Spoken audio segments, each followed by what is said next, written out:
call tonight's meeting to order. The Oswego City School District March 2nd Board of Education meeting. Call to order. Kathleen Allen. Here. Tom Chapa.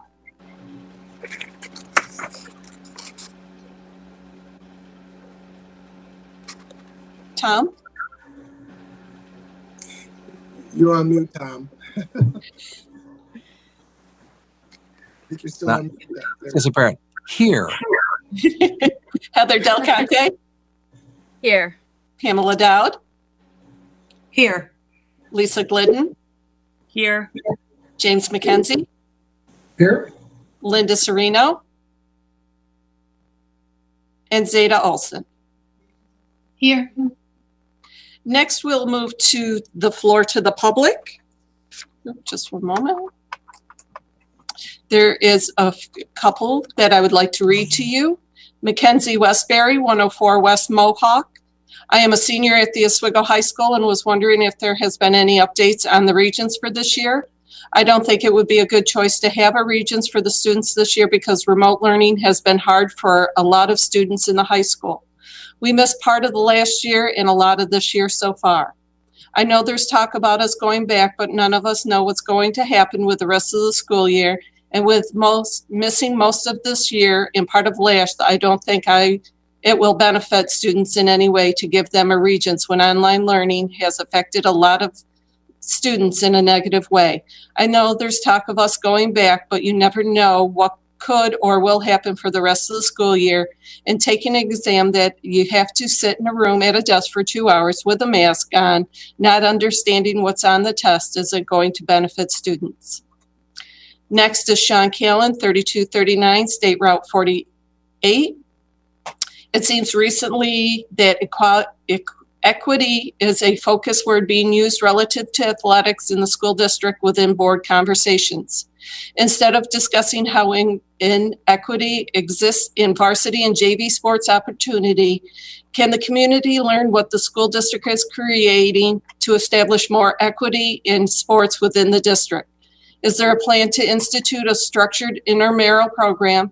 Have we looked upstream as to what is offered? What type of quality content is provided during the New York State during the New York State mandated hours of physical education within the school district? Can we structure this to put all kids in position to learn skills related to basketball, baseball, tennis, golf, etc.? Equity shouldn't mean lowering standards or taking away what is earned to provide to another. Does that mean we get rid of the valedictorian, the salutatorian, high honors, first chair, lead role, student rep? Do we cut off the peak or build a stronger foundation? Sarah Nelson, 11 West 4th Street. Will the traffic pattern on Buck Boulevard change when the high school students returned? It seems to be a bit confusing. And is there a potential start date for the rest of the elementary students to return 4 days a week? Linda O'Donnell, 540 East Ave. An article from Syracuse.com quotes infectious disease specialist from upstate, Dr. Shaw, as stating that it is becoming abundantly clear that kids need to be back in person in the classroom from a risk-benefit perspective. There is growing evidence of kids really being negatively impacted from remote, at-home learning. Last week, the state said counties and school districts were free to make a decision to move from 6 feet social distance to 3 feet social distance. When will our district implement this and get all of our children back in the school building in person?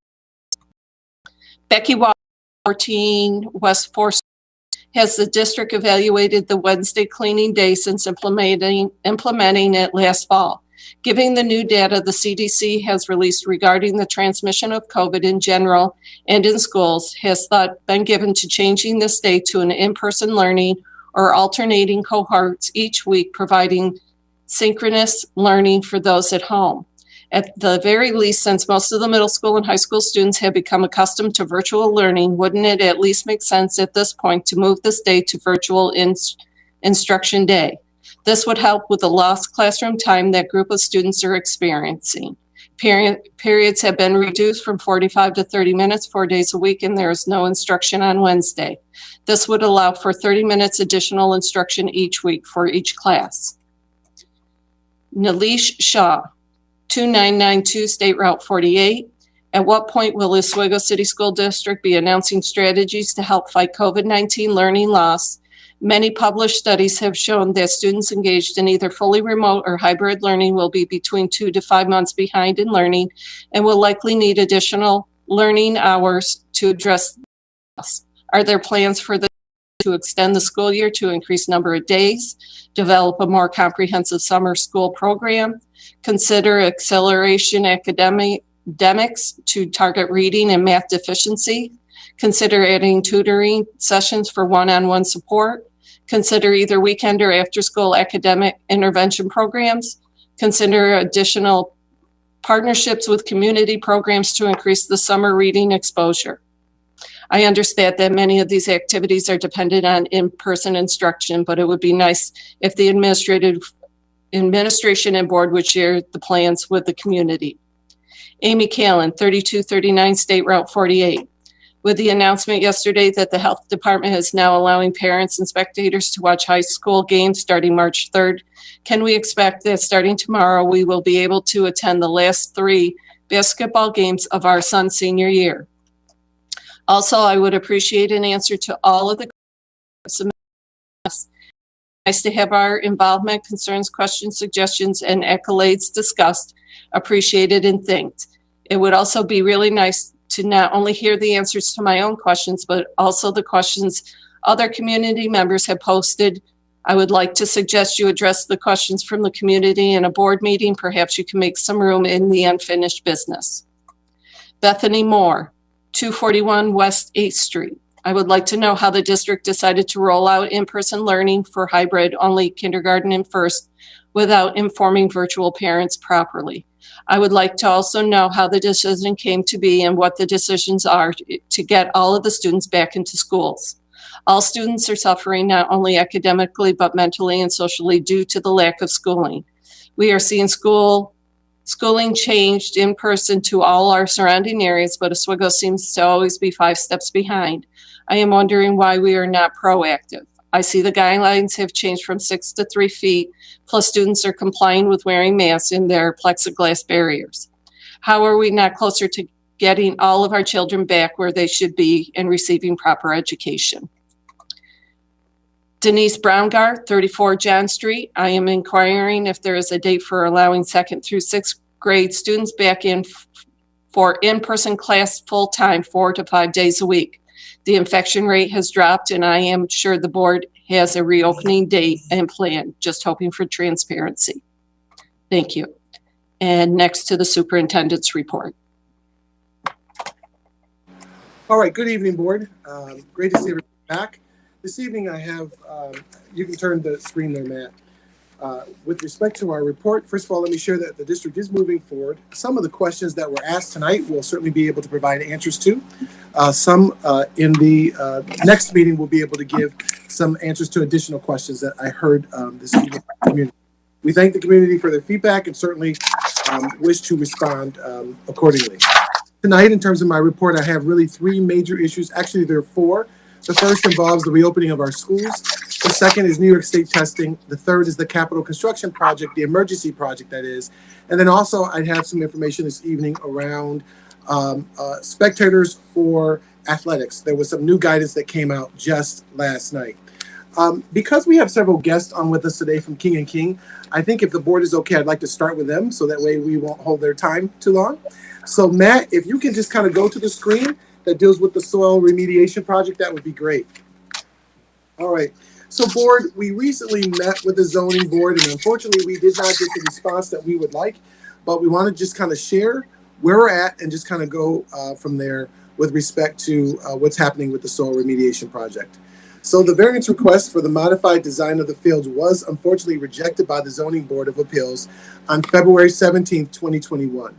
And as a result of that rejection there, and having looked over all of the information and heard from the zoning board and those community members that were there, we thought it would be best to really work on looking at a couple options. One, was there something else we could do with the floodplain? Or second, returning to the original floodplain design that the city had approved and issued a permit for back in April 2020. So after really looking at all the options, we thought it would be best just to go back to the original floodplain design because it would meet the district's needs as well as meet the city's needs and kind of move us forward in a very positive way. So any other changes would have been reviewed, by the way, by the zoning board and would have added cost and time to the project, really with no guarantee of a variance approval. So Craig and the whole team from King & King are on, and Craig, anything else that you'd like to share with respect to this slide? No, just if you have any questions regarding that, we can fill you in. Any questions from the board? Are we okay? Everybody okay? Okay, Matt, go ahead. So, I'm going to have King kind of jump in here, but the original floodplain provided storage of approximately 25,100 cubic yards of water. The permitted floodplain provides a storage of approximately 250 cubic yards of water. A net gain of approximately 2,000 cubic yards of additional floodplain water storage on the district's property. The base flood elevation is increased by 1.32 inches. FEMA regulatory standards affords, by the way, an increase of no greater than 12 inches. So the flood insurance rate map will be resurveyed and updated to FEMA when completed and verified as meeting design's standards. Craig, would you like to just talk a little bit about this slide here? If you could. Sure. So the issue we had with the city variance is we went in with the understanding we were going based on a change in the elevations. We modified what we were cutting and filling out of those fields in order to minimize the disturbance of contaminated soils. It was brought to our attention first thing in that variance meeting that there was another issue that they wanted to make sure was addressed, which has to do with what we just talked about, the cubic yards. So as Dr. Calvin mentioned, the original floodplain, before we even touched and built anything, handled about 25,000 cubic yards of water. And our redesign, our initial design, which the city gave us a permit on, was approximately 2,000 more. So basically, the district was retaining 2,000 cubic yards of water on the campus with that original design. Our redesign, which was based around the FEMA designations that we were attempting to get a variance on, actually had a net loss of approximately 5,000 cubic yards. So we were throwing 5,000 cubic yards into the overflow areas of the campus and surrounding areas. So that's when we decided to go back to the original design. And particularly because we have better knowledge now, since we originally started this process back in last fall, late summer, we have better knowledge now where the contaminant material is. We feel that because we did more sampling, we did more testing, that we're very comfortable that we're still going to be underneath the original budget we presented to the district. We're not as good as we were with the remodified, but I think we found a nice breaking point in between. And because it is permitted by the city, it's a good thing. So, you have that. Not only is the district managing 2,000 additional cubic yards of water as part of the floodplain design, the city permitted it. So they've got some culpability in the process and partnership in that. And keep in mind, we also have approximately 2,000 plus cubic yards of underground storage, which even though that doesn't relate to the FEMA, it will be important for the district to be aware and keep that knowledge. So if you do have any complaints or issues, there is engineering data to support that the district is actually holding more capacity of water on the campus than was with the original floodplain before any construction began. So that's a good thing. And I see we have a question. Craig, actually, my question is to do with what you last just said. That additional 2,000 cubic yards that you mentioned, are those the bladders that are underneath the raised stadium area now? Yes, the additional underground storage, that's those bladder units. And it doesn't count, unfortunately, towards what FEMA considers floodplain storage capability.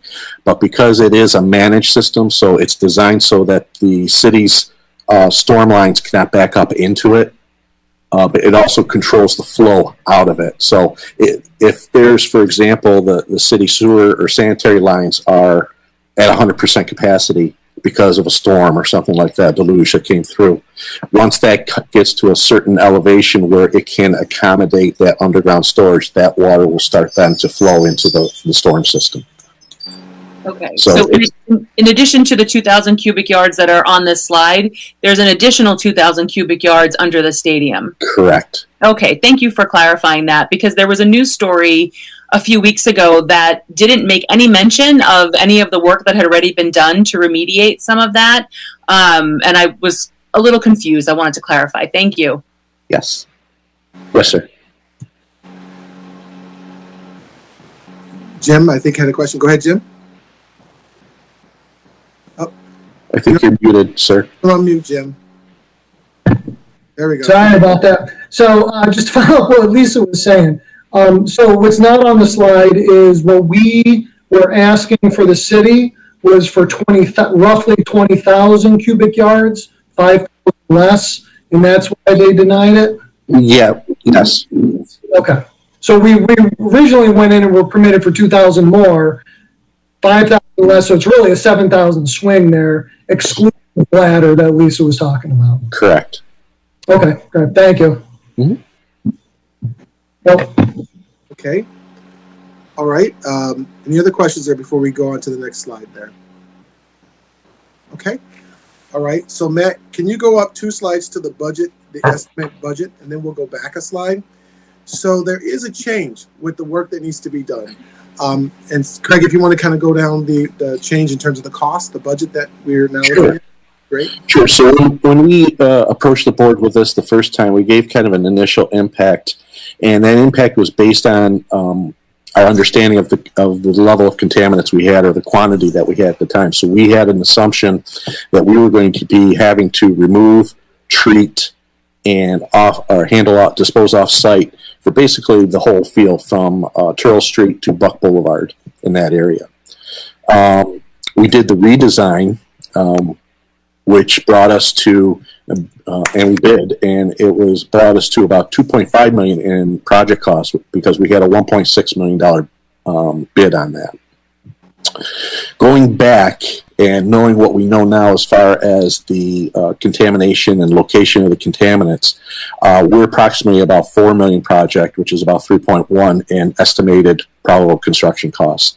And that is what we're working on now, is providing the bid documents for the contractors to price that work. So we'll give you an update as soon as we have that. So the costs are a little bit more than what we would have liked to have done.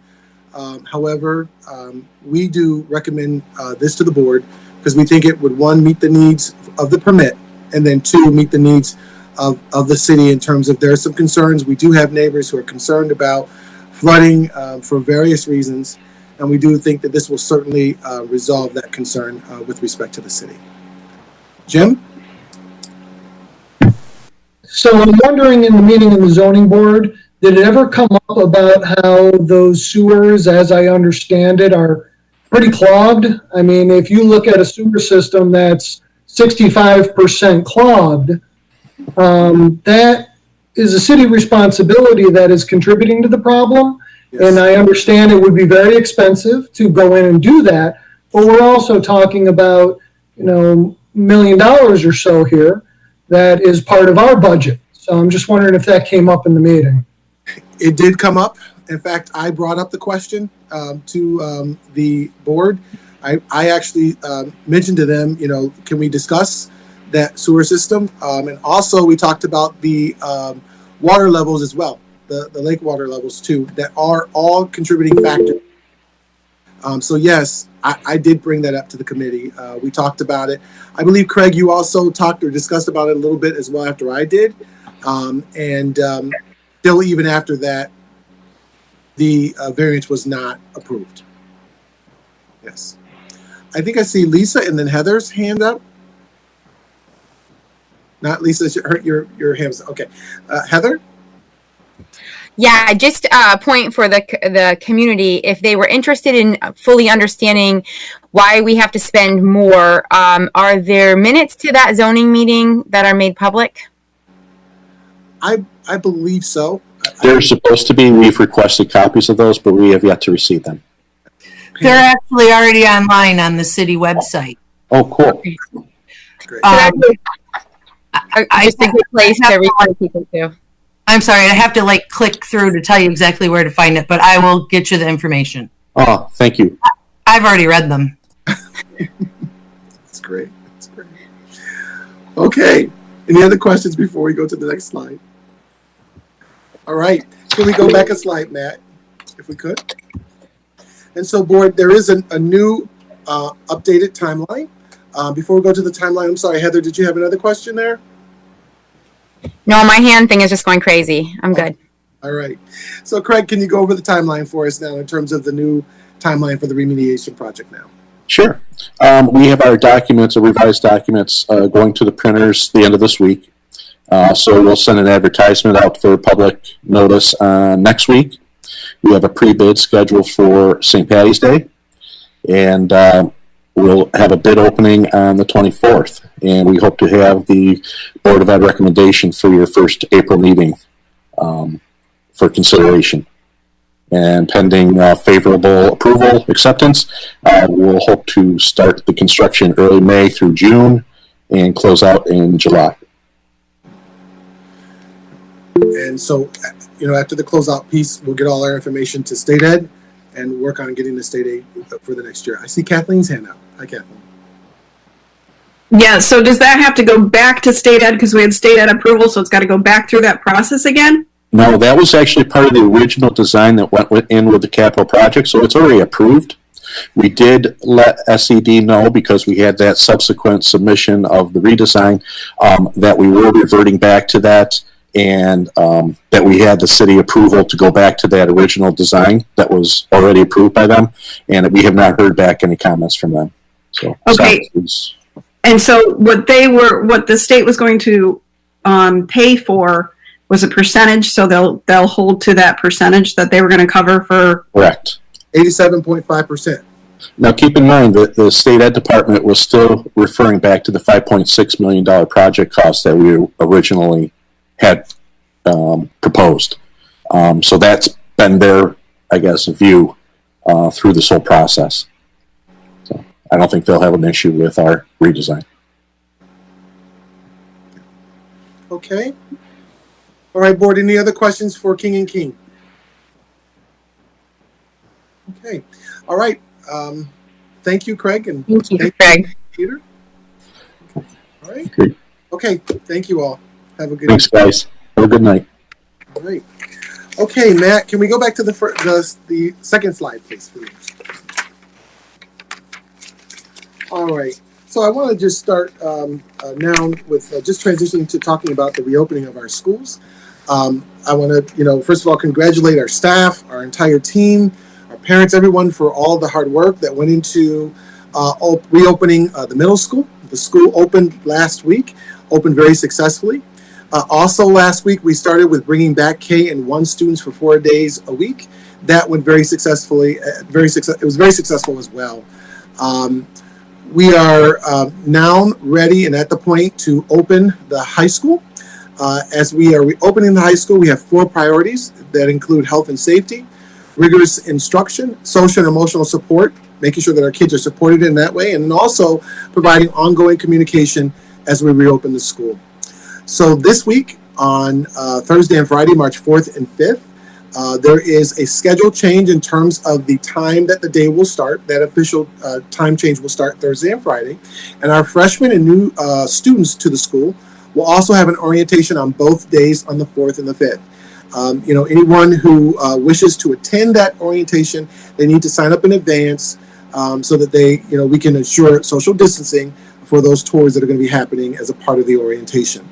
On March 8th, which is next week, the reopening for all of our students will begin on March 8th. We're very excited. The staff have been working very hard, and they're looking forward to the reopening. Packets about the reopening have already been mailed to parents. There's an informational video which has already been posted. There's a webpage that's already up as well with additional information. And people can certainly reach out and call the school if you have any questions. You can ask for the principal or any of the assistant principals or even teachers if you have certain questions that relate to the classroom. And we will answer your questions as soon as we possibly can, for sure. There is also a Q&A page up on the webpage. as we've gotten questions from the community, we wanted to kind of just keep track of those questions and let people know those answers. My figuring is that if one person has the question, I'm sure there's many others that might have the same question. So those questions are there, and it's like a rolling kind of piece there on the webpage. So people can kind of just go and see, and I'm sure that they will find many of the answers to the questions that they might have in common with others. So in terms of the music and the arts, they are a part of our reopening. Our bands, we've ordered coverings for the different instruments. Our band teachers are certainly getting ready to see our kids. Strings, marching band, chorus, many of these things are already happening virtually, but we're now working on the plan to have them here in person. We're going to be using our auditorium and some other spaces, and we're working on things. With respect to drama, I know that there's some people who are interested in doing drama, some kind of a drama presentation that is to be determined. We're working through that even as we kind of speak to see where the drama club might like to go with some kind of a drama activity. Our goal is to bring back normalcy for our students. So as many of the activities that kids have been used to in the past, that we can bring back safely and carefully, that's our goal to move in that direction. Again, I'd like to thank all of our staff and the nearly 30 stakeholders who all assisted with the reopening plan. Everyone from teachers to administrators to parents to students, all of them, thank you. And we're looking forward to a really great reopening at the high school. Okay, Matt, go ahead. And let me just kind of, you know what, Matt, can you go back to this slide, actually? My apologies. I wanted to share that, you know, I heard some questions this evening. I was trying to write down some of the things that I heard. And I just want people to kind of know a couple really important pieces here. Just one moment. Grab my notes back here. Just a couple things. So as I've said, you know, first of all, we brought a bunch back. We have some more that we'd like to do. This is certainly not an easy process. It takes a lot of work, a lot of patience, a lot of really monitoring to make sure that we do this and do it very well. And I want people to know that we're committed to doing everything that we can to assist our students.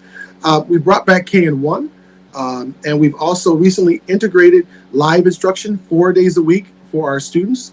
Our goal was to reduce some of a lot of the asynchronous learning, so that our kids could actually get live instruction 4 days a week, whether they're in person or whether they are online. We are currently evaluating more spaces to see if and how we might be able to accommodate, you know, additional grade levels. I must be honest with folks. So having everyone across the district back in person 5 days a week, that will be a challenge. And it's not a challenge because we don't want to have that happen. We want to see all of our kids back as much as we can. The problems that we have is that we have the CDC and the New York State guidance documents, which require 6 feet social distancing. So I heard tonight that that the state or some other entity might have said that we can go from 6 feet to 3 feet. I have not received that documentation yet or that information. And I don't know of any of my colleagues who have received it as well. I do know of a plethora of colleagues who have written the state, the health department, and asked that there be some revisions to the actual number of people who we can and can't get into spaces, and that there be some reductions. But we have not received any of that. So I'm not sure where people are getting that information from, but certainly we are open to receiving it and looking for it. But certainly that is information we're looking at this time. I will tell you that the CDC has shared with us some guidance. They've shared with us guidance around cleaning protocols. And actually their guidance recommends in some places less time for kids coming back in person than what we're already doing. We're doing more than what they're asking for. In some cases, they were talking about maybe 1 day, possibly 2 days. You know, we already have kids here in person. Our cohorts are split, but we have 4 days of kids in our buildings already, and we're looking to bring kids back. So we are watching that guidance, and we're open to it. We are also evaluating the Wednesdays as well.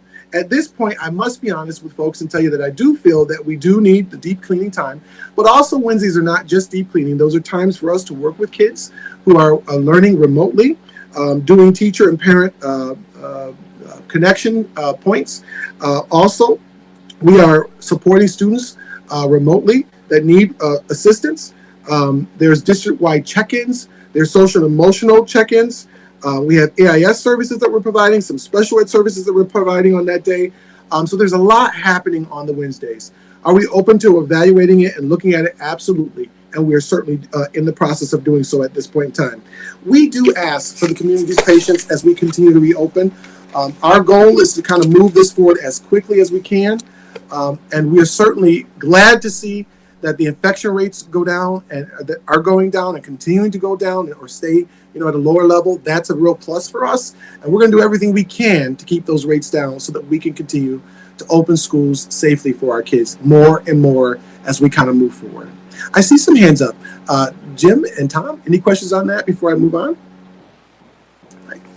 Well, what I was going to say is, I believe it was Onondaga County, Dr. Calvin, that the administrator said they could go to 3 foot, but it was the health department that had to determine it within the districts. But they changed from 6 foot to 3 foot. And I'm assuming if they did it in Onondaga County that the state was allowing it. But it'd be a county by county basis, I would imagine. And the health department would have to clear it as well. Yeah, I've not heard that. But thanks for sharing that with me, Tom. So I'll look for that information tomorrow to see what's happening there, because as I said, that's news to me. So we'll see where that's at. I've not heard that from our county department at all, or most of the others. So that's good to know. I'll look for it and see what we can find on that. Thank you, Tom. Jim? So I actually wasn't going to talk about that, but since Tom mentioned it, maybe it came out recently, Tom, but I know Onondaga County's been talking about it, but I have not seen anything where they announced it. It's really, there's a couple of Syracuse.com. One is an editorial by their editors. It was actually a piece put out by their editors. And then another was a story that quoted a couple upstate experts. But I don't think they've made that decision yet. That's actually not my question. So Mathis, as a matter of bringing back our middle school, how many students, do we have an idea, have chosen to come back to the hybrid in person versus the ones who have thought that the all remote was better for them?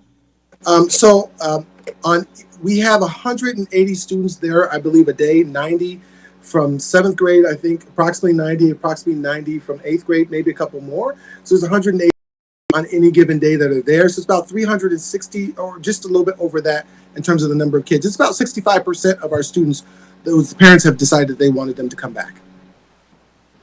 Thank you. Yeah. And again, just so people know, with those requirements in place, it's really a challenge. We have some older buildings, some more older than the others, and there's limited spaces. And the district is doing all that it can to kind of create spaces for whole classes or groups of kids to come back.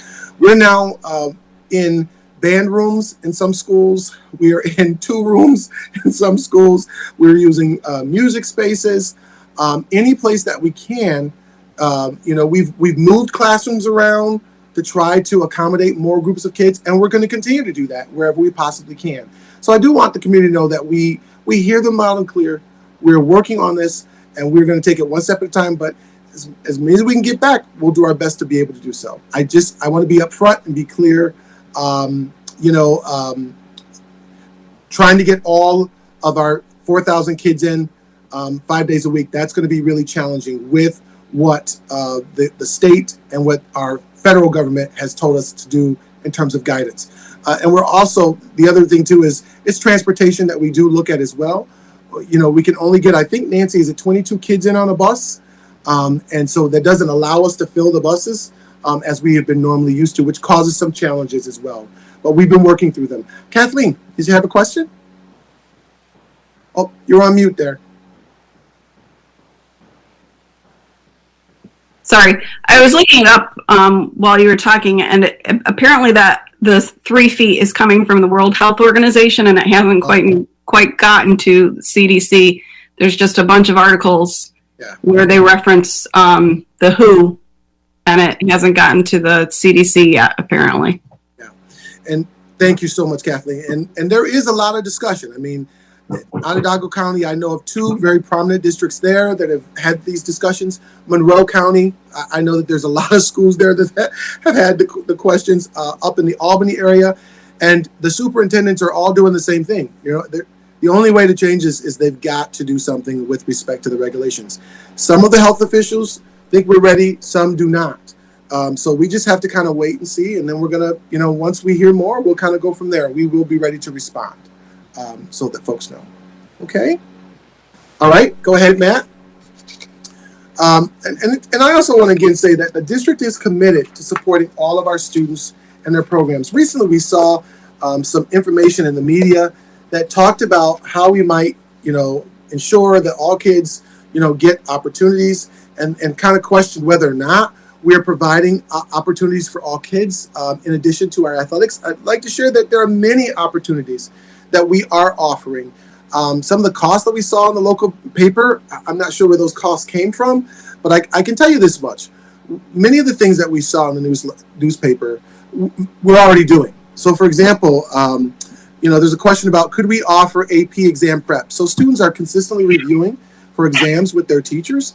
They're doing it on a consistent basis. So we do offer the exam prep weekly. Our teachers are working with our students that are in the AP classes. SAT prep, we have a referral process like many other districts. There are several courses offered at OCC and CCC.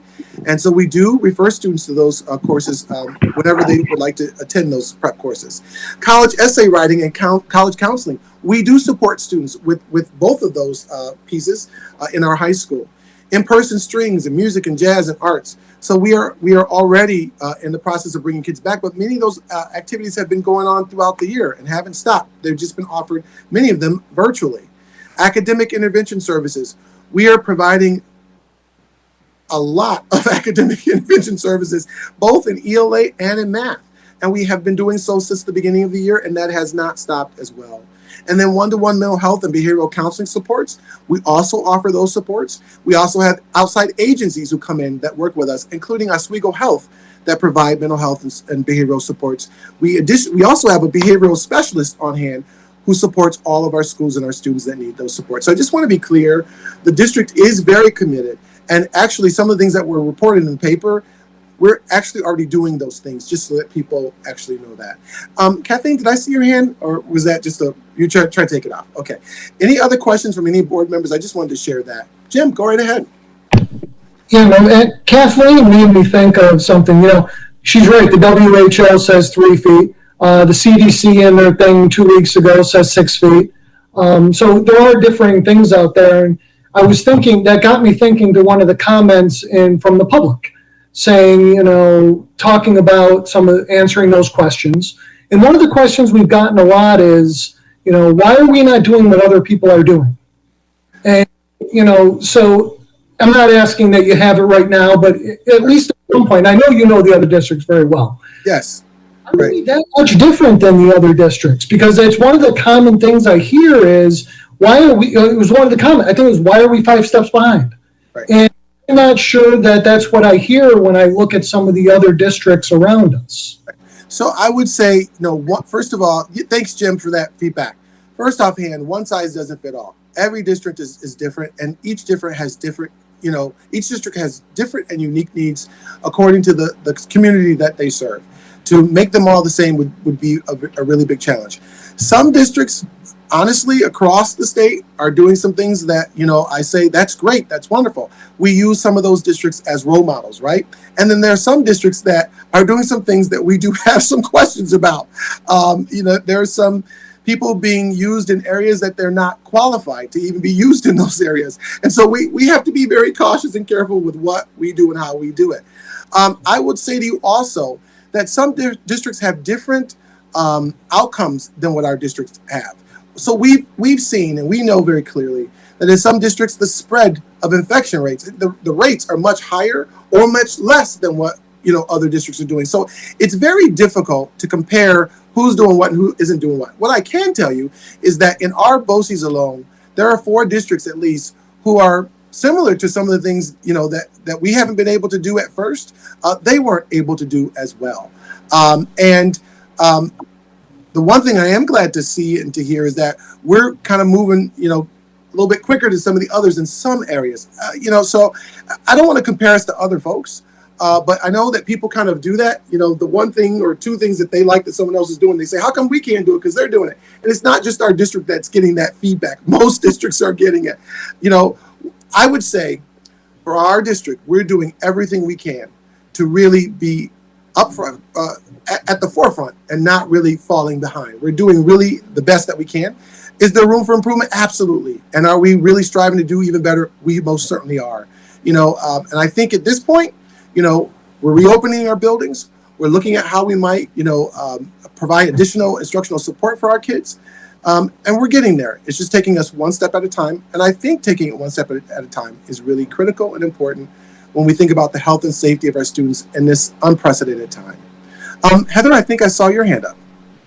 Yeah, I was actually just thinking, as Jim was talking, that when the folks give comments, whether it's through an email or on our public page there and to be read at a meeting, it would probably, because there is that comparative data and also because new information is coming in real time, it would definitely be helpful if people are going to, quote data or refer to studies or refer to comparisons, that they actually give some link to it or specify who we're being compared, like what districts we're being compared to, so that we can be more specific about our feedback as well, and so that there isn't a lot of confusion. Okay. Jim, did you have something else there? I just wanted to thank you, honestly, especially for bringing up the fact that as a community, each community needs to kind of work towards what our own individual challenges are. Yes. That's one of the reasons why, as a strength of our overall democracy, not to pontificate, but we are able to know what our local people need. And the fact that you talk about that in relation to, the COVID pandemic, as seen from county health, we as a district are not the same than other Oswego County districts. So the most minute thing that anybody ever offers us is county-wide numbers. And it doesn't get to some of the more granular aspects that we need to deal with. So I appreciate you bringing that up, and I appreciate you working with county health to help understand how our community needs to move best forward. Absolutely. I think I saw Heather and then Kathleen, or Heather. My hand's going crazy again. It's okay. All right, Kathleen. Yeah, and I mean, just from talking to people and my kids' friends and stuff, our neighboring district, Fulton, I think this is where, a lot of the frustration comes from. And because they look at Fulton, and Fulton's been in person since, the beginning, since fall. So they're comparing us immediately to a neighboring district, which, makes sense to do. Now, as far as, so we're on this track to open up a high school. What about city BOCES? They host 9 different districts. Are they just going to continue to do the one day in person, or will they go 5 days? At this point, what I've heard is just the one day at this time. I've not heard of additional time yet from them. That's what we've all been told at this time. Okay. Yes. So, we will certainly continue to work at this and continue to do everything we can to continue to support our kids. If I might just also add, the New York State, there's a New York State report card for districts, and it kind of shows you what some of the infection rates are like at different districts. And I think that's important because maybe, anybody can go to it, put in the New York State report card, COVID-19, and you can put up a district's name and you can see how many cases of infection there are. So we've used a couple different districts across our BOCES and out of our BOCES as role model districts for us to look at best practices and see, are there things that we can do like they're doing, right? And in some cases, when you start to look at the infection rates and things going up and down and all of the challenges, it's made us go, whoa, that might not be the best place for us to go. So the point I'm trying to make is there's a bigger picture than just hearing this district does it that way. Does that make sense to everybody, right? And so I'm just encouraging that people might want to look to see the fuller picture. And the pandemic is a big part of this picture as we kind of move forward. I hope that helps. Does that, everybody understand? Okay. Any questions that from that? Okay. All right. Go ahead, Matt. Let's go on. Now, also want to share with the board that there's some changes around testing. I heard there was a question from the community, one of our students, around Regents testing. So I'm going to ask Carrie if she can kind of just talk a little bit about the new updates. The Biden administration shared some information that was a little bit of a shock to many across the state of New York and across the whole country last week. Go ahead, Carrie. Hello. On February 22nd, last Monday, Biden did release the information that he would not be releasing states from the federal mandated standardized testing requirements. He did grant some flexibility on how and when these annual tests would be administered, but he would not exempt states from giving the required ELA, math, and science.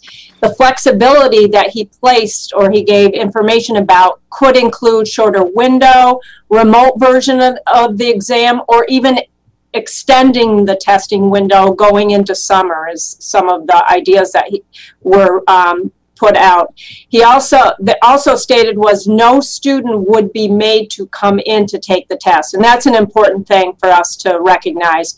And that exams results would only be used to measure student learning. So it would teachers would not be held to accountability. Districts would not be held to the ESSA accountability centered around the ELA, math, or science results. So that is what we know that came from the U.S. Department of Education.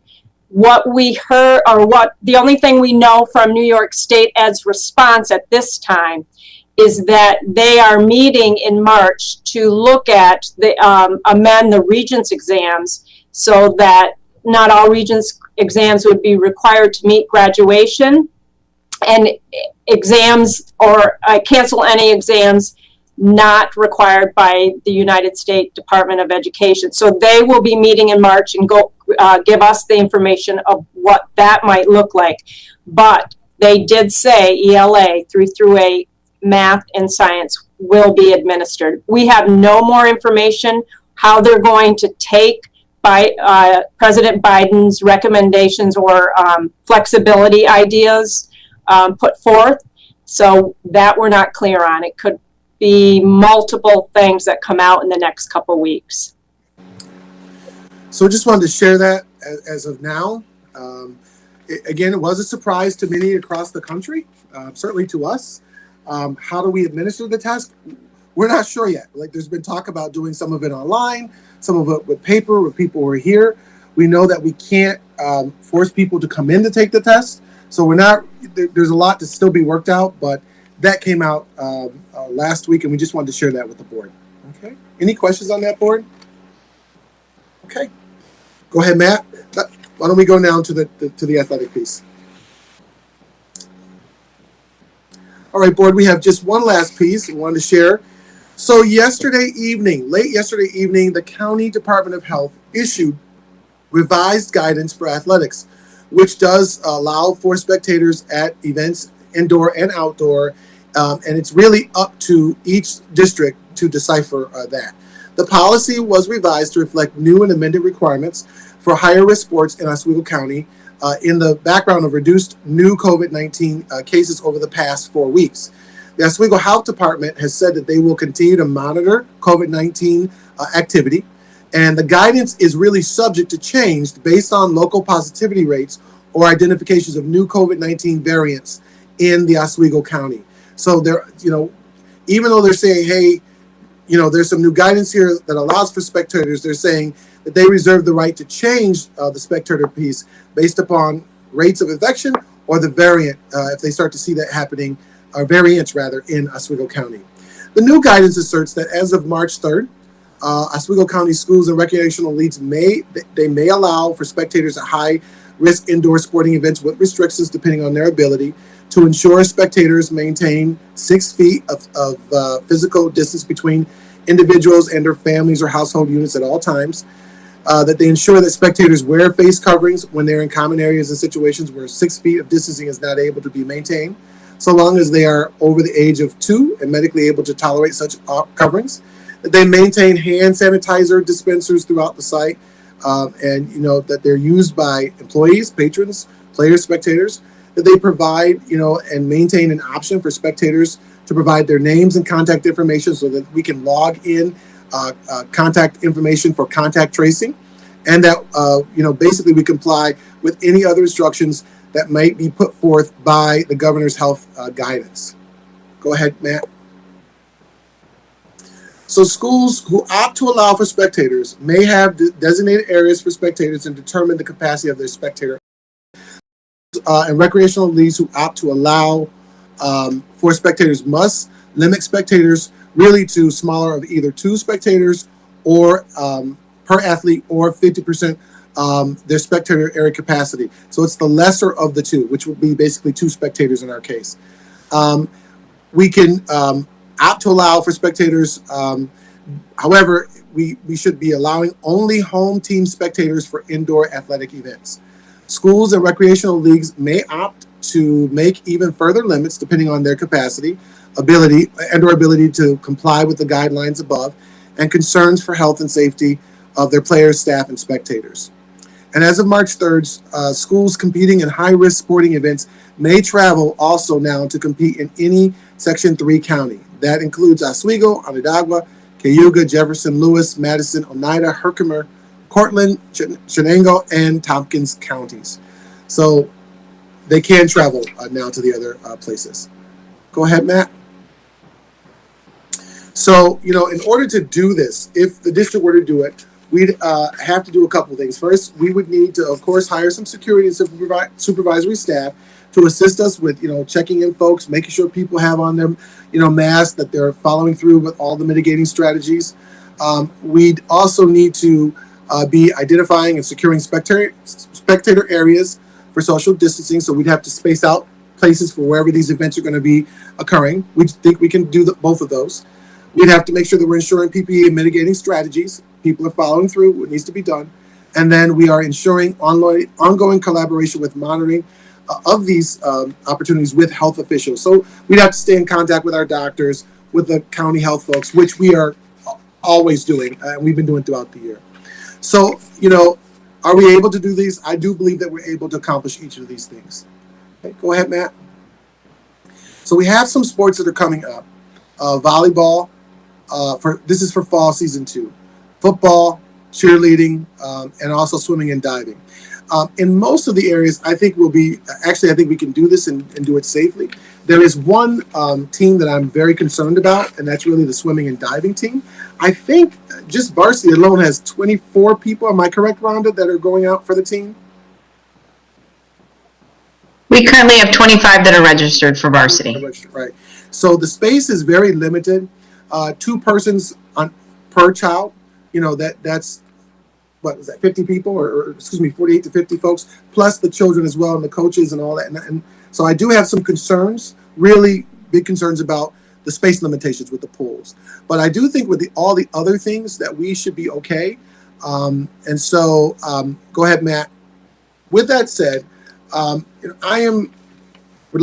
open for discussion, board, but I would recommend this evening that per the revised regulations that we do allow for home team spectators for athlete events, that we try it out and see how it goes, that we would allow 2 spectators for the fall 2 season athletics, that we require all spectators to follow through with mitigating strategies, masking, social distancing, using of hand sanitizer, hand washing.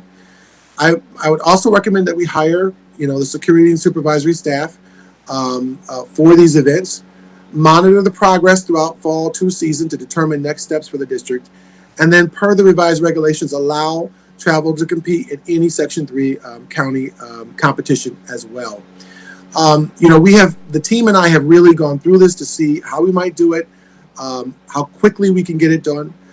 So we have about a week, maybe 2 weeks at the most, if I'm correct, Rhonda, for the winter season to be done. We still need to make sure that we hire people to be able to help us with some of the tasks or the jobs that need to be done. So trying to do it right away is going to be a little bit much, but we do think we'll be ready within the next 2 weeks for the fall season 2 to be able to accomplish this. So if the board is in agreement, then those would be my recommendations, and I'd like to try it out to see if that's something that we might be able to do. So board, I'm open for your feedback and discussion at this time. Heather?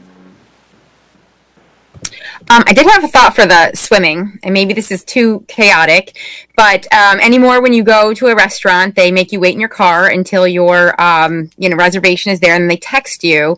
I didn't know if maybe it would be possible to have someone in charge of text, like they can wait in their car till their child's event and text them and say it's coming up. And I know, I mean, maybe that isn't possible. Maybe it's too chaotic, but it would be one option to be able to kind of cycle parents in and out so they could watch, or alternatively take the 48 parents and kind of divide them amongst events so that they can at least get to one or two of the events.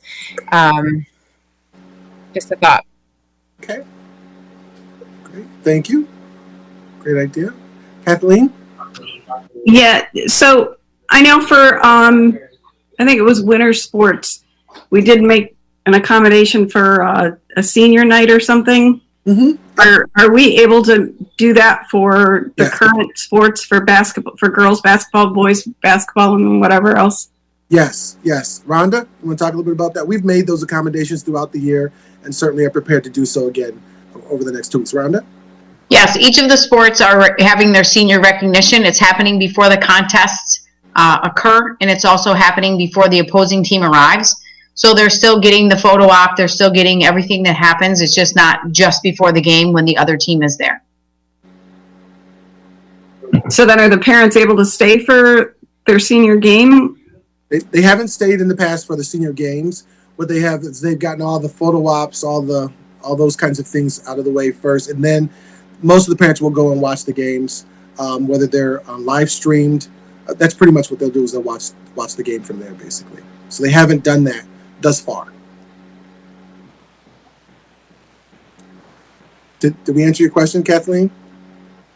Yeah, I just wondered, I mean, since this is being lifted, I mean, is there a way, and there's only a few more games left for each of these sports, so I just wondered if we could get them in to be able to actually watch their kids in person, especially the seniors, I guess. Okay. Let's think through that a little bit. Heather and then Tom. Oh, I was going to ask what Kathleen just asked, so that sounds like a good idea. Tom?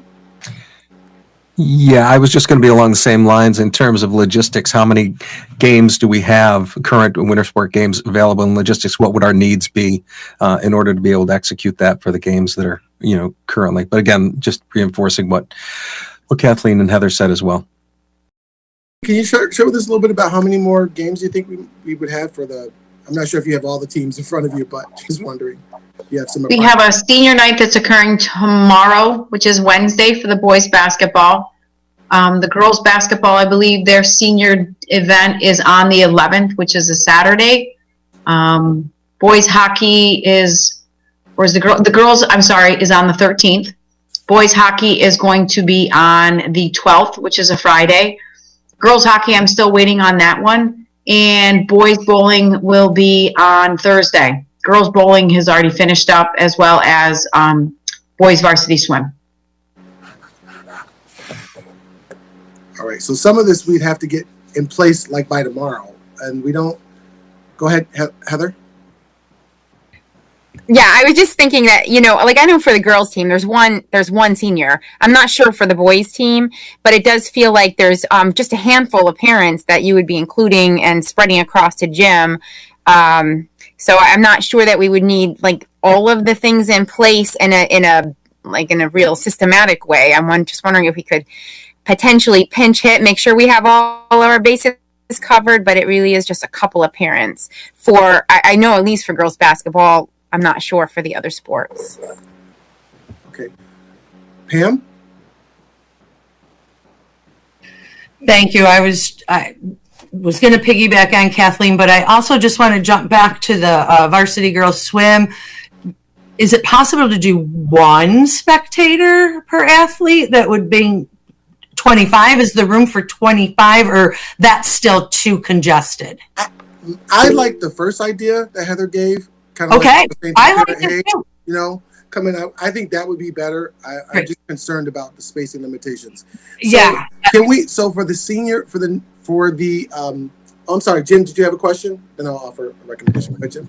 Oh no, keep going if you got more. Okay, I was just going to say, so for those seniors, because we got 2 weeks left for those senior parents, I think, you know what, we can make it happen for the senior parents. We can work on it.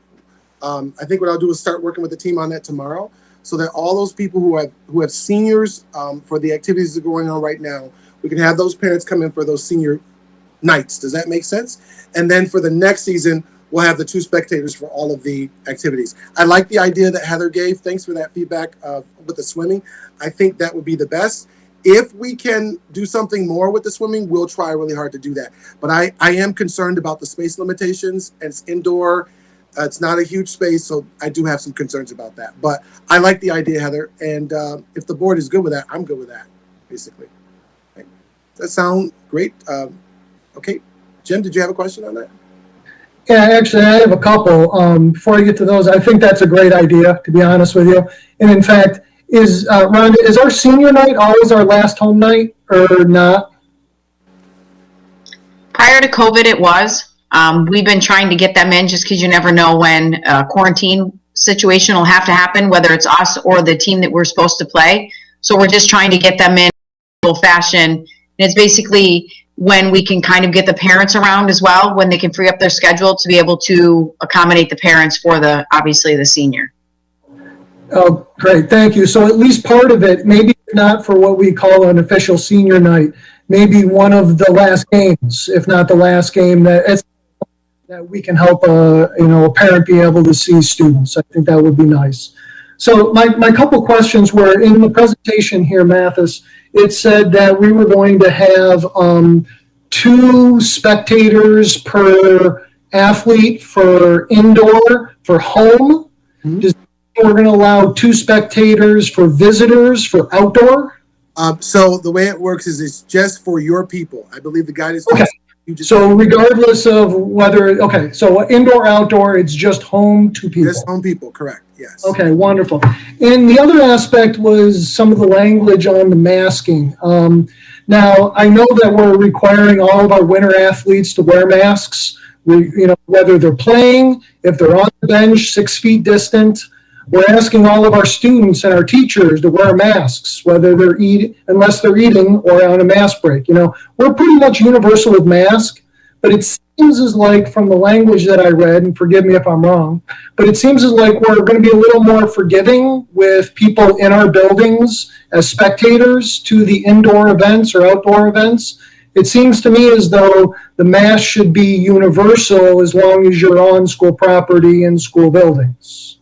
So there's 2 things. So the county said, you could have some leniency, a little leniency with masks, but the guidance kind of says, hey, we really want folks to use masks. But it also says that districts can actually kind of do more if they need to, basically. So if you look at my recommendation that's here, I'm actually asking spectators, wear masks, socially distance, use the sanitizer and the hand washing, basically. So we can add more in addition to what the county is doing. And I actually added a little bit more there and just say, hey, listen, let's wear masks there. I hope that answers your question, Jim. It is. I'll just give my personal opinion. I think a lot of what we do is modeling. And if we're going to ask our students and our teachers to wear them pretty much all the time, if we have our athletes wear them all the time, we should ask the spectators to wear them all the time if they want to be there. That's just, I'm going to put that out there as my personal thought. Understand. All modeling. Okay. Pam's giving you a thumbs up. Okay, board. So just to make sure we have consensus, make sure that we're okay with you all. So for the rest of this season, we're going to make sure that we get our senior parents in for the remaining events. We'll work on that starting tomorrow for sure. And then for the fall 2 season, we will allow spectators, two people per kid throughout the fall season. Is that what we're all in agreement with? Okay, and then we'll watch and we'll monitor, and we will see how things go. And I'm sure that there'll be a lot of happy parents who can now go in and see some of their kids at events. So we'll see how things go, and we're looking forward to the best. Okay. All right, great. All right, Matt. Any other questions from the board? Any other thoughts? Tom? It was more of a comment than a question. I just really enjoyed the ability for us to answer some of those questions in real time, discuss them and answer them right here, put to bed some of the misconceptions that are out there, and it's, I really liked that, and I was very pleased with that. And I was hoping that, not that this will happen all the time, that those issues and those questions will be addressed in your superintendent's report, but that we might be able to discern if we get them early enough that we'll be able to incorporate it instead of taking extra time or having to get back. It's like, it's right here. So I think that helps a lot because some of the questions have been answered in previous board meetings and people just hadn't had a chance to see them. But if we can address them, I think that would be great. So, and I appreciate it also, Mathis, because I know how difficult this is as we're moving forward. But they're little victories and I think that we should celebrate every one of them. So. Okay. Kathleen, and then I see Heather's hand. Pam and Jim. Yeah, I know Carrie was talking about the New York State Department and ELA, Science and Math. Did I miss the regents, the discussion about the regents? I saw it quick on the bottom, but didn't really. Yes. I know that there was a question that a senior had written in. So Sure. Can you clarify that? Sure. So the regents exams are the Board of Regents is going to be meeting in March to talk about the exams. Do we need them? Do we not? Which exams should we be taking? Which ones shouldn't we be taking? So we're expecting before the month is out whether they're going to say, yes, you got to do it or not do it. It looks like, and I don't want to answer for them, it looks like some of the regents are concerned about giving regents in the middle of the pandemic. The state, before this whole thing happened, the state actually put in a waiver to the federal government to ask us not to be doing, exams, period, because of all the challenges that caused with respect to learning. So we had a student tonight who asked, who kind of said, listen, I don't think we should do exams. Some of us have been here. Some of us have been remote. It's too challenging of a time. And so the student wanted to know were we going to do it or not, and also just share their feedback. So the answer to that question is just, we don't know yet. It's really not up to us. It's up to the state to tell us yay or nay. So once we do have that information back, we can kind of go from there. Carrie, did you want to say something? I'm sorry. Yeah, I actually, hot off the press, just came out 2 minutes ago, an email. The state came out and said that what will go before the March Regents meeting, the only regents, if we do not get approved for the waiver, will be Algebra 1, English Language Arts, Living Environment, Physical, Earth Science will be the ones that the state is looking at offering for June. The rest of the regents, they will decide in the March meeting what to cancel the rest of the regents. So that just came, that's hot off the press from the New York State Education Department. Interesting. Okay. Did I answer your question there, Kathleen? Okay. Heather? Yeah, I had two things. One is in regards to the SATs, and it just as just maybe a piece of advice, or maybe the counselors already probably know this better than I do, but I know a lot of universities are actually eliminating that requirement all the way into 2022. So if parents are getting, nervous and upset about SAT, whether or not there's enough support there for kids with the SATs. That is something really important to look into, is whether or not the universities or the colleges that their kids are interested in are actually requiring them. Because it could be a lot of angst for nothing. And I know having a junior, we're in that position too. So that's one thing. And then the other thing is I just want to thank the folks who have been involved, Rhonda, and folks who have been involved with the live streaming of the athletic events up until now. It has just been wonderful to be able to watch our athletes, even though we can't be there. So I just wanted to say that. Okay, great. Thank you, Heather. Pam? Thank you. I'm right with Heather too. Thank you for the live streaming. And I was also going to mention the SATs, a lot of them are not even requiring it. But my real reason for raising my hand is before we leave this area, we were just talking about all the athletics that we can bring back, and now even some spectators. But there's a cohort of athletes that were missing because of the indoor track season, Section 3, just like postponed it indefinitely. So it wasn't going to happen. So we have runners that have nothing that they can, like nothing that they can grab onto now to get conditioned into the track and field season that's coming in near the middle of April or so. I believe Rhonda is right, 16, something 18. So is there anything that we can get for them, like a club? Can they run in the building until they're able to, the weather breaks and they can run outside? Is anything doable? I don't need an answer tonight. I'm just kind of throwing out some offers. I actually do know of a volunteer that would oversee it if it could be done. So just if, to look into in the next few days or week, it would be great. Thank you. Okay. So we will look into that and we'll get back to the board on that. Okay. Jim? No. Okay. All right. With that said, board, I'm all set tonight. Thank you very much.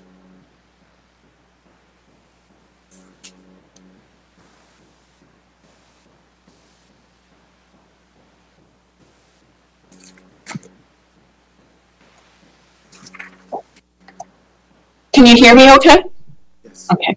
Next on the agenda is the consent agenda, minutes of the special board meeting of February 9th, 2021, minutes of the regular board meeting of February 3rd, 2021, treasurer's report, January 2021, budget status report, January 2021, district financial report, July 1st, 2020 to January 31st, 2021, claims audit report, January 2021, Oswego High School and Oswego Middle School Extra Classroom Activities Fund Report, January 2021, projected fund balance report of June 30th, 2021, and the change order log for the capital project. Could I have a motion?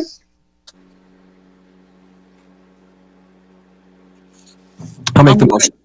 Tom, second, please. I can second it. Lisa, any questions? All in favor?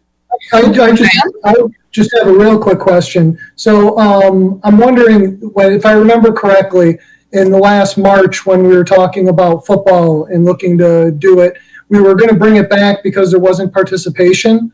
Are we having enough to field that team this year? Rhonda, do you know how the fielding for the football team's going right now? For modified and varsity? Right now, the numbers, I'll tell you, I'll give you authentic numbers. Let me pull it up. Because if I remember correctly, there was a safety issue with number of students participating. Yes.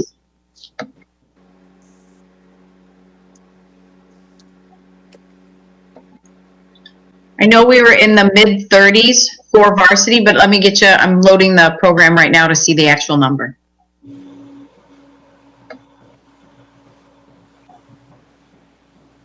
I just remember being in the meeting where the coach was very enthusiastic about recruiting people, and given our COVID times, I'm hoping that we can field the team, but it was curious. So right now, varsity football, which would be 9th through 12th graders, we decided as an entire group that we would keep it that way. Last year, it was 7 through 9 for modified, but we didn't want to cross cohorts with high school kids going down to the middle school kids. So we have 40 student athletes that are registered for varsity football. That's 9th through 12th graders. And then currently for modified, we have 30, and that's 7th and 8th graders. Great, thank you. You're very welcome. Any other questions for Rhonda? Trying not to. I know she's busy, and she wants to. I'm all set with Rhonda unless you have any other questions for her. Everybody good? Okay, Rhonda. Thanks. All in favor? Aye. Opposed? Next is curriculum with Carrie Plass. Hello, I only have one item for tonight, and that is for the approval of combining the girls' varsity swimming and diving with Fulton. This would be year 2 that Fulton has asked to combine teams because they don't have enough to field their own team. And we have combined with public schools in the past, and this is the second year for this such combination. Motion? Move it. Second? I'll second. Any discussion?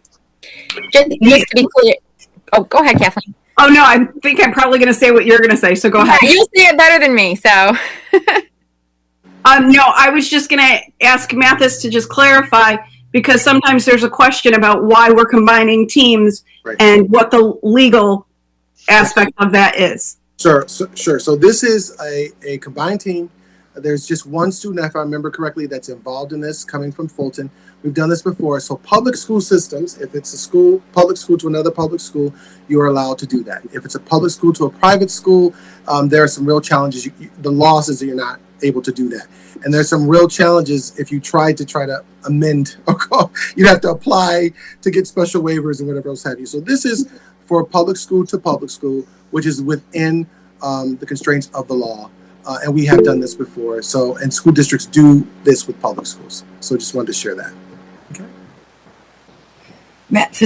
But the swimmer earns points for the Fulton team. Is that correct? Boy, I wish I would. Let her go. I think I remember hearing about it before. I don't think she's actually earning points for our team. I think that she earns her own points. So I will check on that. I will certainly let the board know. When we come back at our next meeting, I'll make that known for the public. No worries. One time I said, Rhonda, you're all set, and she should have stayed on. I know. I didn't even dawn on me. It's okay. Not a biggie. And also financially, the other school district typically picks up the cost for their students.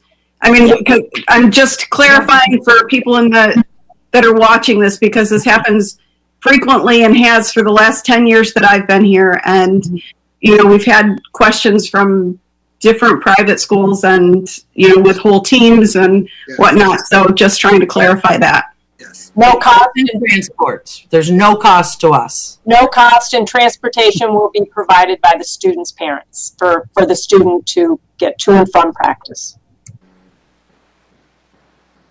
Okay. All in favor? Aye. Aye. Opposed? Next is personnel with Dr. Sweeney. Hello, everyone. First, we have a retirement. We have support staff retirement, Sharon German. Whereas Sharon German has served the students and staff of the school district for the period September 13th, 2010 to the present, and has been a most responsible, conscientious, and dedicated staff member in service to the school district. Now, therefore, be it resolved that the members of the Board of Education of the Oswego City School District hereby acknowledge the faithful service of Ms. German upon accepting her resignation for the purpose of retirement from the position of custodial worker, effective April 30th, 2021, and we express our grateful appreciation to her. Motion? Move it. Second? I'll second. Any discussion? Just thank you, Sharon, for all your years of service and dedication to the district. She'll be missed. She will. We'll certainly miss her happy face around the Ed Center. All in favor? Aye. Aye. Opposed? Okay, the next professional staff recommendations encompass B through G. B is a professional recommendation for a resignation for Brian Parat, girls JV softball coach. C is a leave of absence, Rebecca Ware, extending her leave through the end of the school year. She's a TA at Riley. D is to keep her current replacement substitute teaching assistant, Lauren Bosshart, at Riley through the remainder of the school year.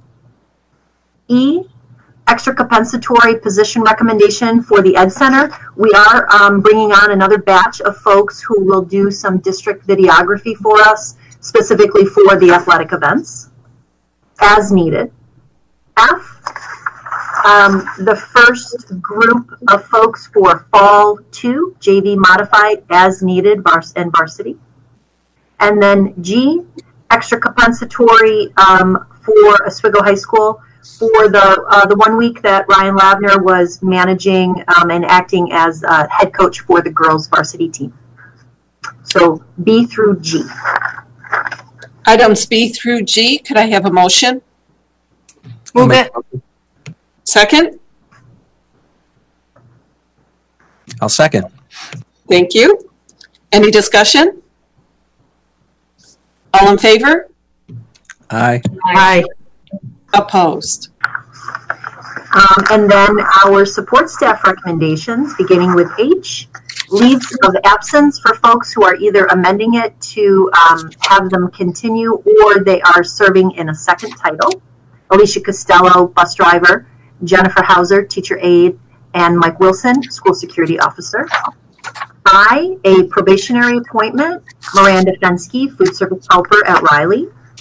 J, a contingent appointment, Kathleen Nall, school monitor, part-time at the middle school. And, you know, just to point out, sometimes the titles are just different for folks because they may be contingent on somebody else passing an exam. They may be provisional or probationary, depending on the particular way the person is coming into the title. K, permanent appointments for the batch of folks who have finished their probationary period. Alexandra Babcock, 5-hour typist at Minetto. Heather Duran, cook at Riley. Caitlin Isham, food service helper, Fitchie Park. Kaylee Moody, school nurse at Minetto. And Angela Vow, food service helper at KPS. And then our substitute and temporary employees. Could I have a motion, please? I'll make the motion. Second? I'll second. Any discussion? All in favor? Aye. Aye. Opposed? Next is finance with Nancy Squires. Good evening. A, we have an MOA with Agribusiness Child Development at Red Creek.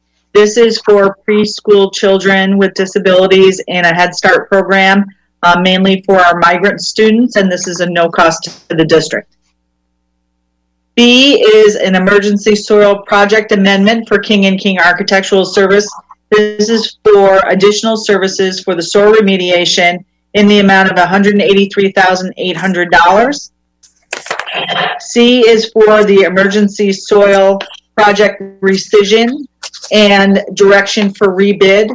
The rescission is for the award that the board had for Nardozzi construction of $1.6 million and authorization for us to rebid. And this is due to the zoning board denial of permit variance. D is for the Oswego County Board of Education agreement with the district for 2021. And this is for the Board of Election machines that we use on an annual basis. E is an agreement with Oswego County Health Department, and this is for their facility use.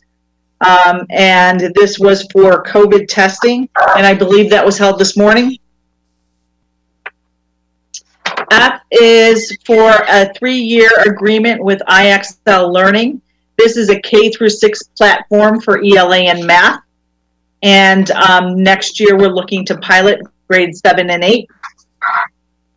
G is a budget transfer from equipment repair to contractual, and this is for the transportation department. The software is used to diagnose errors in bus codes for the maintenance department. And that is for $4,700 for their software. And H is a donation to Fitchie Park School from Exelon, and that is for $136.82 from their foundation employee giving campaign program. Item 4, I have a motion, please. Oop, did you hear me okay? Yeah, I'll move that. Second? I'll second. Any discussion? All in favor? Oop, Sorry. I just wanted to make a point that back to the King & King, the $183,800, that is already a part of the grand figure in the soil remediation. It's not in addition. I just want everybody out in the public to know that's still part of that lump of money. It's not added on to it. It's just we have to do their contract, amend their contract, correct? Correct. That's correct. Thank you, Pam, for mentioning that. All in favor? Aye. Opposed? Next is the student representative discussion with Zeta Olson.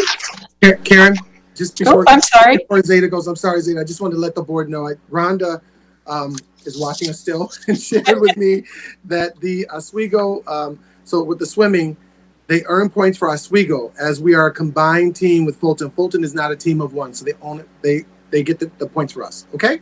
Thank you. Okay, Zeta, my apologies. That's all right. Just a couple of points. During the Florida the Public discussion, there was some talks about like Wednesday curriculum, and there are some teachers who are planning on doing that, and they're rearranging their own schedules and their own meetings to meet with students for significant portions of the day if they so choose to come.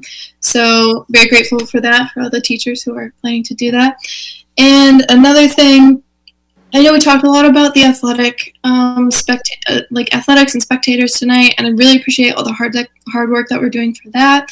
However, I would urge the board to keep in mind other students, like in the arts department and the drama club, that we can certainly have those same opportunities for them, especially in the auditorium, which is it's a huge space if it is available. So I really urge the board to keep that in mind for maybe next meeting and to really think about that. Thank you. Next would be items from the board. Would any members have any items tonight? I have two. One is, I just wanted to thank Mathis because we got that news from the county like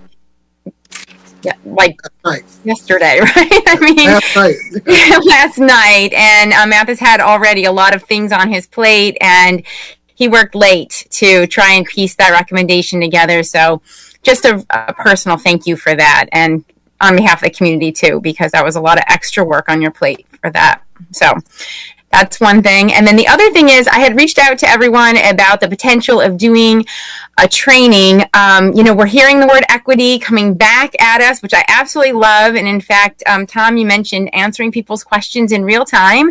And we had, I think from Mr. Callan, a question about what we're going to be doing about equity and making sure that we all fully understand what we're talking about.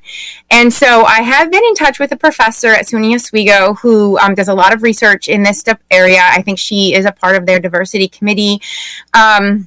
And she's helping me kind of formulate a training, but I wanted to get feedback from you all because she kind of has a couple of different forum ideas, and I'm pretty sure that her choice forum is not going to really work for us, but I thought I would put it out there just in case. And that's the form of kind of a book study and really taking some time to really explore this concept, with the other forms obviously being more, one or two hitters, where we do like a 2-hour training, maybe once or twice. So just wanted to get some feedback from you all in terms of what might, work in your schedules and what you might be able to do, which requires feedback. Okay, I'll go. I'll go. I love the idea. It sounds great, but to be entirely honest, I really am afraid I wouldn't be able to dedicate the amount of time with a book study that it would deserve, and I would really want to give to it. So, yeah, I myself don't know that I could commit to that amount of time. Okay, thanks, Pam. Are there other thoughts? So I guess one thing I'm thinking is how, we as a policy setting body, working with Mathis and understand, what the regulations and rules are and what the best policies for our district, and how a particular seminar or training would relate to that, as opposed to training that would relate more to administrators who oversee teachers working directly, and staff working directly with students. So I guess that's just kind of where I'm thinking about it, is how it would relate more specifically to creating policy intervention. Exactly. Well, it's policy and also where we put our money. You know, those are the two things that are really a big deal that we do as a board. And so, what do we prioritize as representatives of the community? And I think what I'm thinking is really a training that helps us to really evaluate ourselves. And maybe our cultural biases, maybe and I'm talking like cultural as in like our school district, the culture in the district, and maybe, you know, those idiosyncrasies that or verbiage that we use that we may not actually realize make a big difference in terms of creating an equitable environment or equal opportunity for our kids. I think one thing I've been really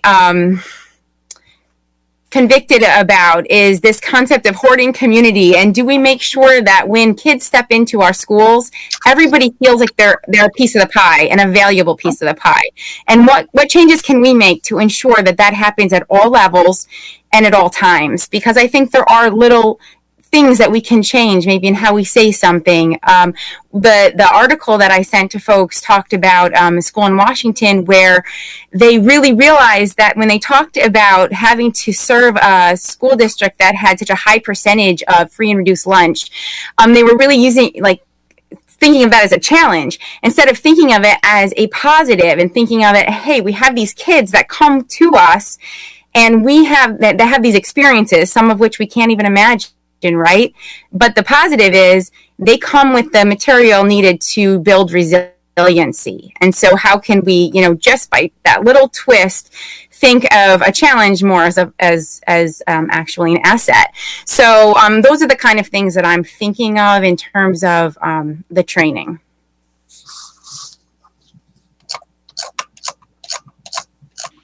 Yep. So Pam doesn't think she can do a book, and I totally respect that. I don't think a lot of us have a ton of extra time. So why don't I, unless someone else has another idea, Lisa, did you have something to say? No, I mean, I was just going to say I was fine with either, but because I feel like in some ways a book we could do more in our own time as opposed to having like a set, but whatever, I'm fine with either. But I'm also actually like relatively well versed in the equity literature. But I do think one thing that will be important once we have this training is I think it would be important for us to go out and explain what we mean. Because for example, like Mr. Callan's question, I don't think he understands what we're talking about with equity. Right. So I want to make sure that when we use this term that everyone understands that we're like giving people the ability to achieve the same outcomes. And we have like resources in place to do that. So maybe, I don't know, maybe our test can be, we can do an executive summary of our training that we can then share after the board meeting or something.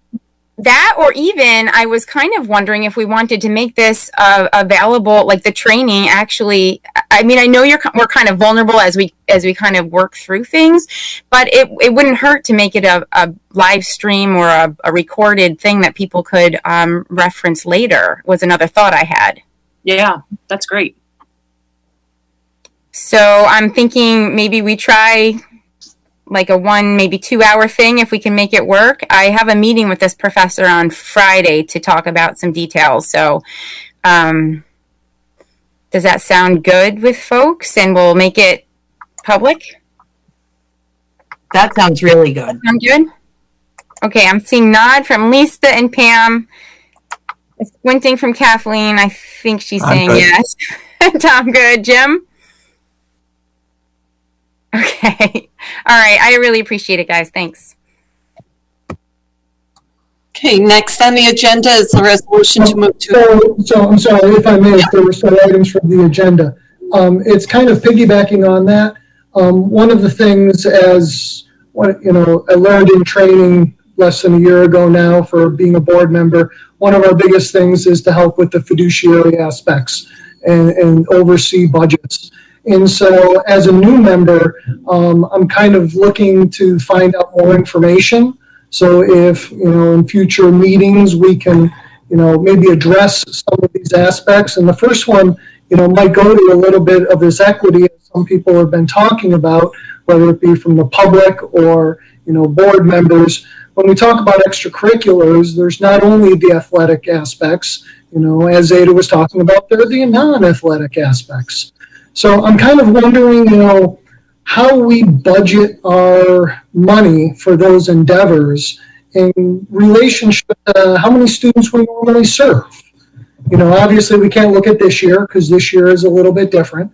But if we look back at the most recent, spring 19 or, fall 19, winter 19, 20, if we can look back at those times to get a little bit of understanding, because one of the things I think Mr. Callan mentioned that I've been an advocate of, and I know Heather, you've talked about it before, is increasing intramurals, increasing the ability of maybe some extra expanded modified. And while I acknowledge we have a finite amount of money, I think we should be looking at, getting the most students involved. And I think that can work not only within athletics, but I think we should also be looking at our non-athletic activities and seeing how we can, foster those as well. So I think that information, at least for me, would be helpful. Also looking at our budget, Mathis, thank you for putting together so early. We've talked about how this hasn't always been as early, and we've gotten some broad strokes, but to me, looking at just this year, what we're doing and what we're proposing for next year doesn't help as much. To me, I look at things over time, and a snapshot of what we're doing now versus proposing for next year is not as useful as what we've been doing maybe for the last 2, 3 years, 5 years. Not looking for a decade out, of course. I mean, that's ridiculous. But, just something where we can see trends, because we do know that at times, I remember sitting in a budget workshop not 2 years ago, where it was like, you know what? We got to rework all our brass instruments. We need to buy some new brass instruments, and the budget's going to go up because this is something we need to do now. It's something that we don't always do every year. And so as we look as board members at different line items, looking at just this year versus last year, I think is limiting because of those costs that come in. I'll throw football out. I mentioned football earlier. We came up, the last board in March agreed to put $20,000 in for new helmets because the old helmets were not safe enough. There's new technology. We needed $20K for helmets. Great, we're going to have a football program. We got to protect our kids' heads. But that's a one-off thing that doesn't recur all the time. So I guess I'm just kind of thinking long-windedly that more information over previous years, at least for me as a board member, would be helpful. I'm not sure about the others, but that's kind of where I'd sit. Sure. All right. So would you like me to respond? So sure, we can certainly provide information for you. I think, so a couple of things. First of all, I have a request from you in terms of like 3 to 5 years. The question that I would have is the way in which you'd like to get this material. And certainly that's something that we can have discussion with now or offline. So we have finance software that can show you last year's what we paid, the year before that, what we paid for each of the items. Are you looking for it like there's a packet that you can see from each year, or are you wanting like a spreadsheet? Like the question is, how do you want this, Dr. McKenzie? Do you want it all in one spreadsheet with 5 years, out? Can we pull the information? We can, but depending on how you'd like it, it may take us more time to be able to do that. And then if there are other items that board members might like in terms of budgeting information, certainly if you can share that with me, then we can try to get it all done in one big swoop. Does that make sense for everybody, so that we're not so we're able to expedite and get all the information to you as soon as we possibly can? So, I mean, can we do it? We can. The question is how would you like that information put together for you? Well, for me personally, seeing something that is line items side by side, column 1, 2, 3, 4, 5 is 5 years, if that's how much it were. But I would not be proposing, unless the software makes it easy. If the software is easy, fine. But if the software is not easy, I know the budget book, and when you got every line item, if that's not easy, that would be ridiculous to kind of go through and hand do. But maybe some of the broad strokes that you've already shared with us, that kind of information on the big level would be a great start. I'm not looking for, I wouldn't propose manually going through 5 years, that line by line budget book that gets posted to the internet. I admit that's way too much. Right. So we can, I think we can work on this request. The software is not easy just to convert over to like a spreadsheet. You'd have to, in some cases, actually go through and hand put in all of the information. But let me work with Nancy. Nancy's on here with us tonight, so she's hearing the request. So I think what we can do is work together to figure out how we might best provide that information, and then bring that back to the board. Does that make sense, Jim? Okay. So you're looking for year by year in each of the budget lines for the last 5 years. That's what you're looking at. Not each of the budget lines. You know, as you go through the book, you can look at each line, but then there's categories to each. And Okay. in your own presentation, Dr. Calvin, that's kind of what I'm looking for. You know, you have your big 3 different sections that you presented over the 3 meetings. And within each one, you had sections there that were not the line items that we would get in a budget book. I'm talking more of those big issue type things. I don't want to create a lot of work. Okay. But it might be more work to do it the way you're saying by lumping them because they are itemized. So, and Jim, when you're requesting that, I would suggest that you also request what was spent those years, not just what was budgeted for.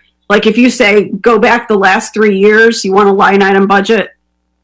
I would suggest that you also get what was actually spent out of those budgets, because that's where you end up sometimes where I've seen different variables where, you know, you had $20,000 budgeted for such and such, and yet every year for the last 4 years, only $7,000 was spent. So why are we continuing to budget $20,000 for it? So that's my suggestion. Okay. You bring up a great point, Kathleen, and actually it makes me want to rephrase my question/request in another way of, if the board as a whole thinks that this information is important, is going to be helpful, then I would ask that we do that, whether it's in the budgeted number, the number amount spent, or both. I'm not locked into anything. And in fact, if I'm really the only one who would kind of, you know, think in this way, I'm fine to withdraw the request, because I don't want to create extra work if it's only for me as an individual by any stretch.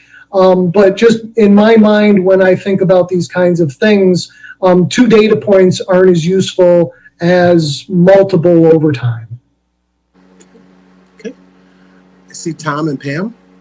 Yeah, I agree with you, Jim, and that's why I think we need that information in order to project out into the future, to do some long-term, as we talked about, doing some strategic planning, which we're going to move towards. But we need that data in order to look at it and make the right course adjustment as we go forward. Okay. Pam, did you have something there? I do. I just have great job, kudos. Kudos go out to our OHS Interact Club. I don't know if everybody sees the paper, and I don't know how often anybody looks at, is it our website or the Facebook page? But although they have to do it virtual, each of the members, I guess, made 2 blankets at home, and then they donated them all to the maternity ward at Oswego Health. And that was the picture that I had saw in the paper. But in that article, it also had said that they also participated in the drive-through trick-or-treat that was at the Speedway at Halloween. And then they made and donated holiday cards for the veterans. So, you know, they're all still meeting and doing stuff. So yay. I also heard good feedback for the return, the middle school, going back to middle school. Had good feedback. Kudos to Mary Beth and that crew and all the administrators that worked at that. And I'm sure that OHS will come off just as well. Again, thank you all to all you administrators, all the teachers, all the support staff. You guys are rock stars this year. That's it. Okay, great. So thank you, Pam. And so just to make sure I'm good, so you're looking for 5 years out, 3 to 5 years data. You're looking at particularly those big categories. And then you'd also like to look at extracurriculars versus non-athletic, how many kids do we serve, the budget for those as well. And then you talked a little bit about intramurals as well. So we will work on this request and we'll get that back to the board. Does that sound good? Nancy and I will work on it and we'll come back with the information. All right? Mathis, is that an overwhelming task, or since Jim is saying just the larger budget items, does that make it more doable than like 350 lines? Sure. Yes, it does. Thank you. We'll work it out. We'll get you what you need for sure. Okay. I think Thank you. My pleasure. Yeah, I just had one more thing. Also, piggybacking off what Pam said, thanking everybody, but also, and you did it earlier, Dr. Calvin, regarding thanking the stakeholders within the community in terms of everyone who was involved in opening of OMS and also OHS, and that is part of building the fabric of the community all the way around and building the educational fabric. So I think it's important that, we point that out and say thank you as well.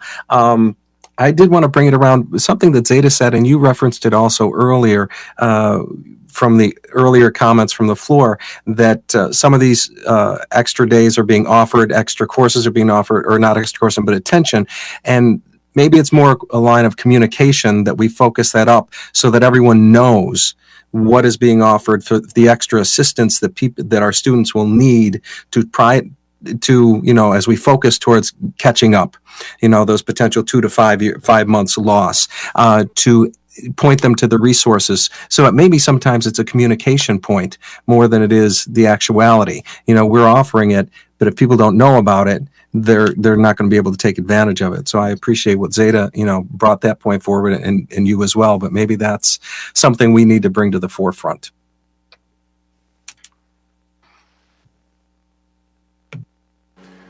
Thank you. Okay. Any other items from the board? Next is executive session, that the Board of Education move to executive session for matters which will imperil the public safety if disclosed, collective negotiations, employment history of a particular person, and proposed pending and current litigation. Is that still true? Okay, could I have a motion, please? I'll make a motion. Second? I'll second. All in favor? Aye. Aye. Opposed? You may move to executive session. Karen, and I don't believe there's any action after. Thank you, Heather. Bye, Zeta. Thank you.